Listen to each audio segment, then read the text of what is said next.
महाराष्ट्र राज्याचे शिक्षण मंत्री दादा भुसे आता माझ्याकडे येऊन गेले.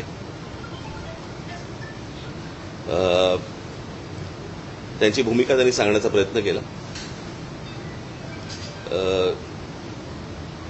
जी संपूर्ण भूमिका मी पूर्णपणे फेटाळून लावली आणि आम्हाला ते मान्य नाही म्हणून सांगितलं.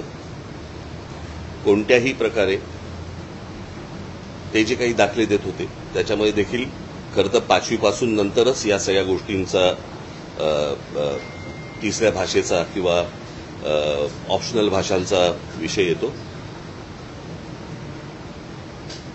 त्यांनी हेही मान्य केलं की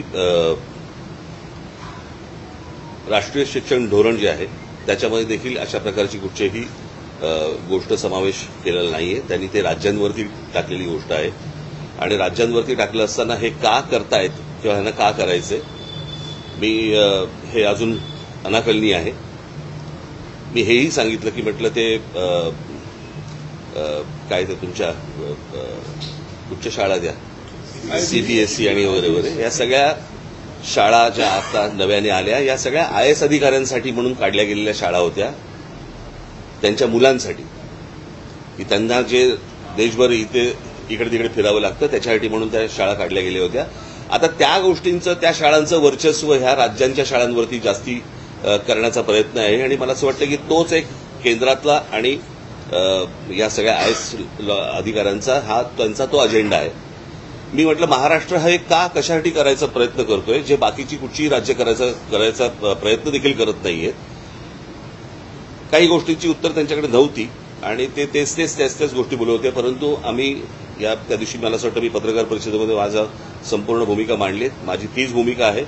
या संपूर्ण गोष्टीला आमचा पूर्णपणे विरोध असेल आहे राहणार. हिंदी किंवा इतर कुठच्याही भाषेची सक्ती महाराष्ट्रामध्ये होऊ देणार नाही म्हणजे नाही. आणि या गोष्टींसाठी म्हणून मी सर्व पक्षांना आवाहन करतोय की येत्या 6 जुलैला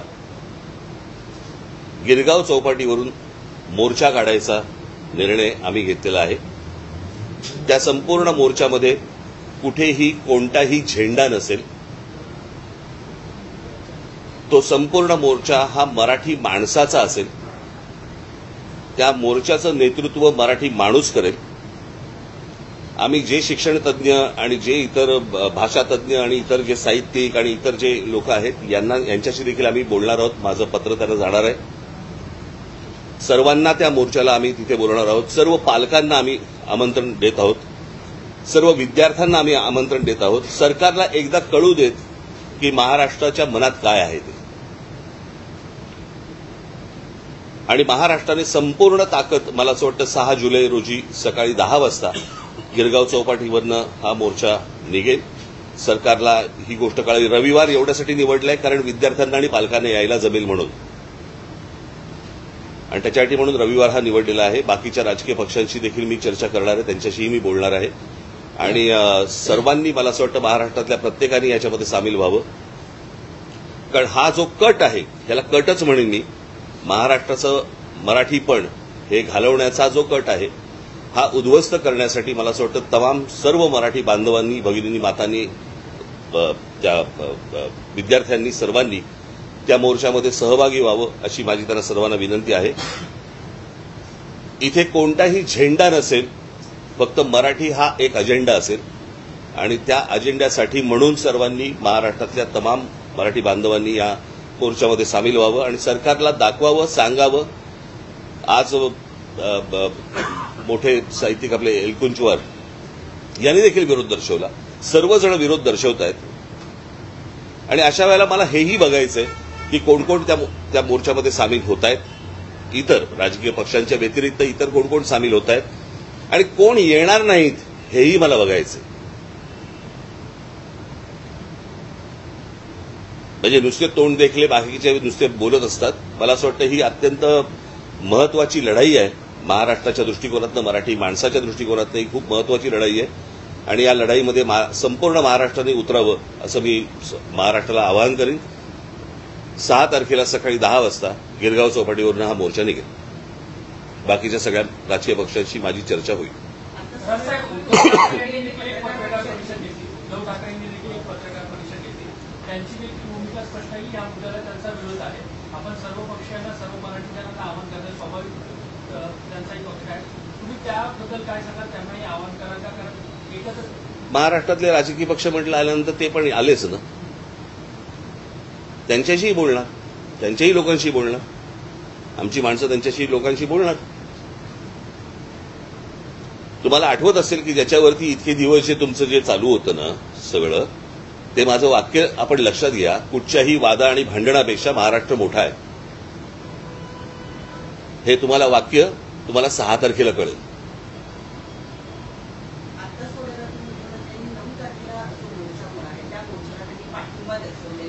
मला असं वाटतं आम्ही बोलू ना, त्या विषयावरती बोलू. रविवार एवढ्यासाठी आहे, सगळ्यांना येणं सोपं जातं आणि सरकारला महाराष्ट्राची ताकदही दिसायला सोपी जाते. मी सहज काही 6 तारीख अशीच काही गंमत म्हणून निवडली नाहीये. रविवार आहे, शाळा बंद असतात, विद्यार्थ्यांना यायला शक्य होतं, पालकांना यायला शक्य होतं, इतर सगळ्यांनाच येणं शक्य होतं आणि म्हणून तो रविवार निवडलेला आहे. मला असं वाटतं आपण तेच बोलतोय. साहेब, स्वरूप काय असणार आहे? कारण यापूर्वी तुम्ही आझाद मैदानपर्यंत एक मोर्चा पायी काढलेला होता. गिरगावपासून आपण कसा मोर्चा निघणार आहे, कुठे जाणार आहे? मंत्रालय असेल, आझाद मैदान. आझाद मैदान. तुम्ही एक वाक्य आता बोललात की जे येणार आहे तेही मला बघायचं आहे, जे येणार नाहीये त्यांनाही मला बघायचं आहे. याचा थोडासा तुम्ही कोणाला इशारा देऊ पाहताय? काय सांगण्याचं तात्पर्य आहे? नाही, अनेक लोक ज्यावेळेला इतर तुमच्या माध्यमातून मराठी या विषयावरती बोलत असतात, कळलं का, पण ऐन मोक्याच्या वेळेला येत नाहीत, अशी लोक मला बघायची आहेत ना. मग त्याच्यामध्ये अनेक कलावंत पण असतील. कलावंतांचा मुद्दा आहे म्हणून माध्यमातून, सोशल माध्यमातून किंवा जनमानसामध्ये काही कलाकार व्यक्त होतात, काही साहित्यिक व्यक्त होतात. पण ज्या पद्धतीने महाराष्ट्रात या सगळ्या मुद्द्यावर कलाकार साहित्यिक व्यक्त व्हायला होतील. मला असं वाटतं माझं बोलणं झाल्यावरती होतील. आषाढी एकादशी पण आहे, विशेष विठ्ठलाला साकडं घालू, सरकारला सुबुद्धी देऊ.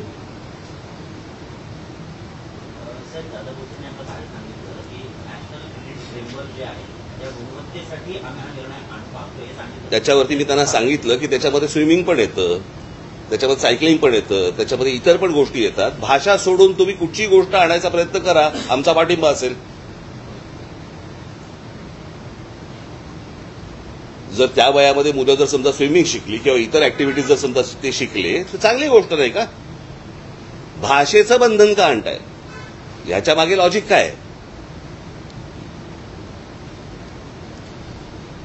समजा पहिलीच्या मुलांना जर समजा तुम्ही सामूहिकरित्या जर समजा स्विमिंग शिकवलं तर चांगली गोष्ट आहे ना. तुमच्या काय ते रेटिंग प्रमाणे तुम्हाला काय करायचंय ते इतर गोष्टी शिकवा. म्हणजे आता जे गोष्ट सांगताय ती त्यांच्या GR मध्ये आहे का?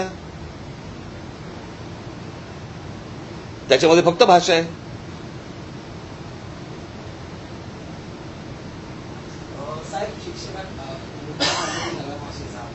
भेटलो ना आता इथे.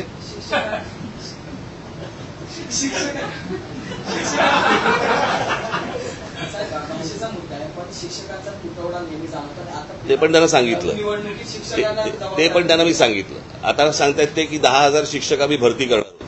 पगार द्यायला पैसे आहेत का?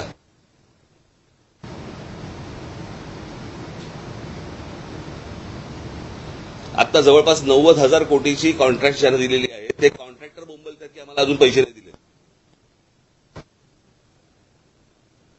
मला कळलं नाही की ज्या वेळेला महाराष्ट्रामध्ये एवढे प्रश्न आहेत, इतके विविध प्रकारचे प्रश्न आहेत, आपल्याकडे पूल पडतायत, आपल्याकडे अजून चांगले रस्ते होत नाहीयेत, अनेक गोष्टी आहेत, शिक्षणामधल्या अनेक गोष्टी आहेत, ह्या सगळ्या सोडून आपण भाषेवरती काय येतोय?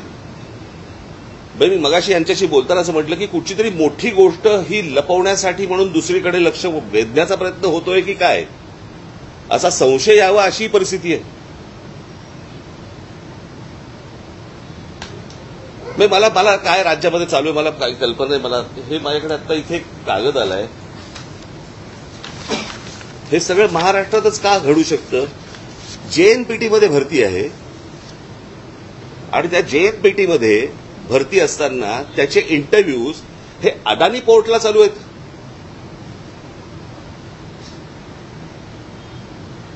तर काय चालू आहे महाराष्ट्रामध्ये मला समजलं नाही. म्हणजे तुम्ही भाषेवरती सगळ्या गोष्टी आणताय, तुम्ही इकडच्या ज्या काही आस्थापना आहेत त्याच्यामध्ये तुम्ही त्या सगळ्या गोष्टी देण्याचा प्रयत्न करता, जमिनी जातायत, आमच्या भाषा घालवण्याचा प्रयत्न करताय. काय काय म्हणजे काय चालू आहे महाराष्ट्रात? आणि हे जे अनेक जे विषय आहेत महाराष्ट्राशी संबंधित, मला असं वाटतं की त्या सगळ्या गोष्टींचा एक सामूहिक त्याला विरोध, कळलं का, खास करून हिंदीला, खास करून हे भाषेच्या सक्तीला, याच्यासाठी म्हणून तो 6 तारखेचा मोर्चा आहे. मी बाकीच्या राजकीय पक्षांशी मी बोलीनच आणि मला असं वाटतं आपण 6 तारखेला भेटू.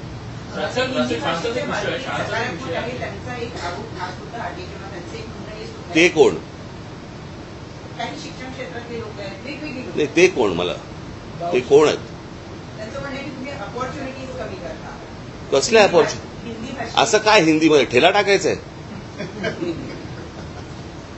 म्हणजे काय करायचंय? का डायरेक्ट आता 1ली ते 5वी हिंदी घेतलं की लगेच हिंदी चित्रपटसृष्टीमध्ये आम्हाला काम मिळणार आहे? काय आहे तुमचं? काय वाकडं झालं?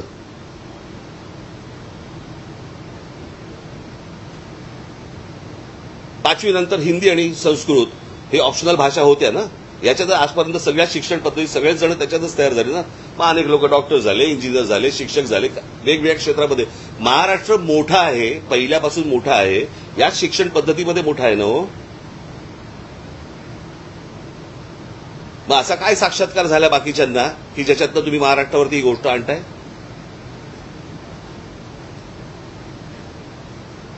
पाचवी नंतर हिंदी घेऊन, मला असं वाटतं हिंदी घेऊन म्हणण्यापेक्षा हिंदी ऑप्शनल असताना हिंदी संस्कृतमध्ये शिकून दादा भुसे झाले का शिक्षण मंत्री? मग विचारलं होतं त्या काय क्रेडिट रेटिंगमध्ये दादा भुसे स्विमिंग येतं का म्हणून?